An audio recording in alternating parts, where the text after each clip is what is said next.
Thanks, Linda, and thanks for the opportunity to address you here today. It's always good to get out and about. It's always good to talk to workers.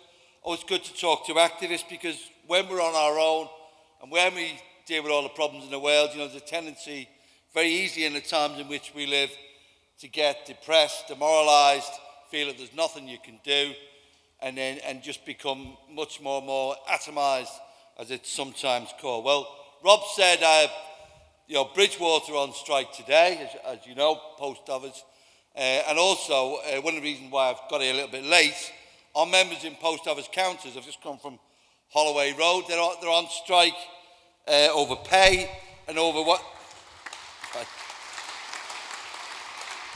They're on strike over pay and also what's happening to the post office network, because the post office network is now separate from the Royal Mail. I'll come back onto that in a minute. But it was Jack Jones many years ago who said the renewal of the labour movement depends upon a trade union movement, depending on building a shop stewards movement. And if you examine the history of the predecessor organisations, the Transport and General Workers, that was Unite, that was one of the ways that Jack Jones helped transform the TNG that was in the 50s, was a bulwark of the right in the labour movement. So we agree with the idea. That's why we participate in the National Shop Stewards Network, because we believe that's a key part of being able to build any kind of organisation. It can't be reliant upon people like myself. We have a role to play, obviously, the national leadership of the union, but it also is part and parcel of any movement, has to be the rank and file. But we also have to have an examination, and detailed examination, as to where we are and the problems that we face. If we look at, for example, what really sometimes called bread and butter, is not a term I particularly like, because bread and butter is not a very stable, good diet, I can testify to, with some experience. But if you look at real wages, have declined since 2008, yet dividend payments to shareholders are at a record level, with 79 billion paid in 2012. So it's austerity for us, but not for them. For the general public, the coalition suggests that austerity would restore growth in the economy, clear the deficit in public spending by the end of this Parliament, maintain AAA creditworthiness in national accounts, revive manufacturing, promote private capital investment to take the place of public investment. Well, this is by their own measures, not our measures, Osborne's measures. Osborne told Parliament the economy would grow by 6%. Over 3 years, it's grown by 1%, that's stagflation. Far from clearing the public deficit in 2015, it will now be 96 billion. And we all know about AAA creditworthiness has been downgraded twice. Far from manufacturing expanding, it's declined faster than the service sector. Private investors haven't filled the losses of the public sector. Private investors, we want to talk about strikes. I'll tell you where the real strikes are in this country. In company accounts, 777 billion in company accounts being held idle by the banks. So we have to promote growth in order to overcome this recession and investment-led recovery. The government won't lead this. They're starting to tilt this way now a bit, in terms of saying, we need to get, of the 576 projects that have been identified a few years ago, only 7 haven't been completed and 80% haven't even started. So that's the kind of background. So we have to promote an alternative, expanding the economy, and that's the kind of issue, the kind of things that we're doing. But that's enough in terms of analysis. What do we do in terms of a fight back? Well, Lenin once said you have to be one step ahead of the working class, but only one step. And we do face particular problems. But I don't think the situation, whether it's in the sectors, which in the CWU is organised, or in the sectors where other workers are organised, it's never completely hopeless if you're up for the fight and up for something that must be done. And that's why we're now on our 4th fight against privatisation. 1994 we're under the Tories, 3 times under the Labour government, and each time we've successfully knocked it back. and we now face a big fight in terms of the coalition government.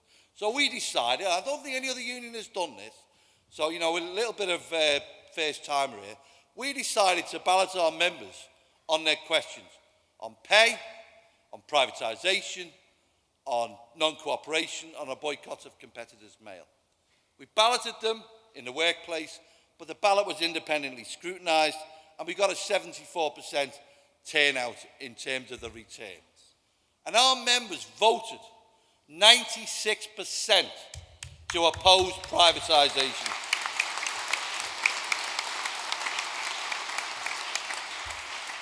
They also voted 99% to reject, to look for a decent pay offer from Royal Mail.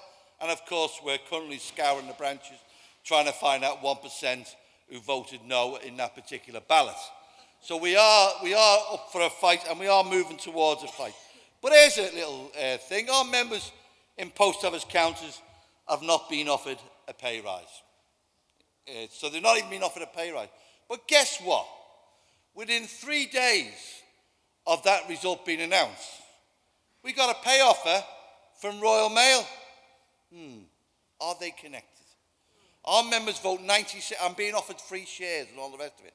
Our members voted 96% to oppose privatisation and support the union's campaign. And in the knowledge that they would be offered some free shares, and that's looking a bit rickety now.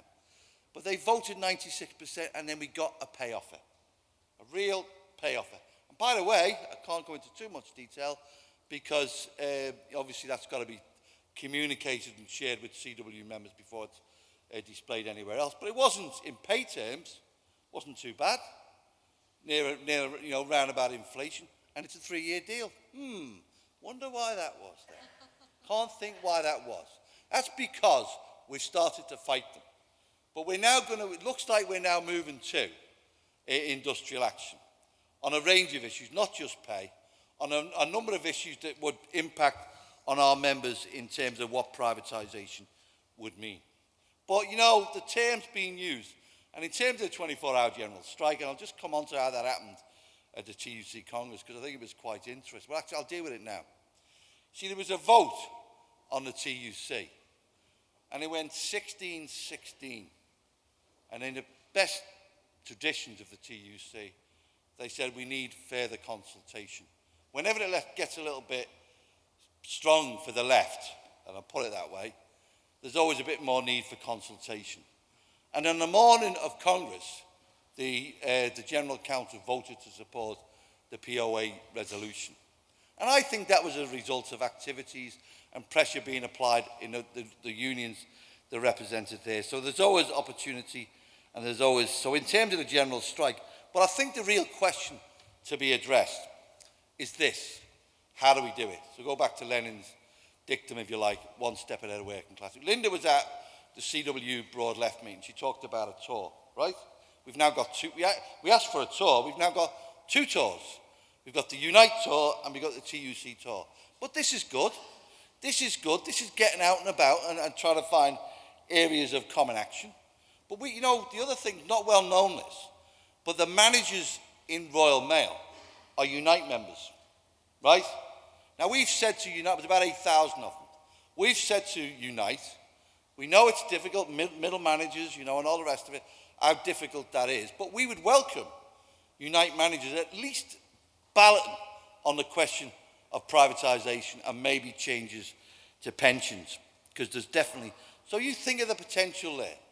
We've got about 160,000 members that cover everywhere, from Land's End to John O'Groats, from Hull to Liverpool. Everywhere there's a postwoman or a postman delivering a letter.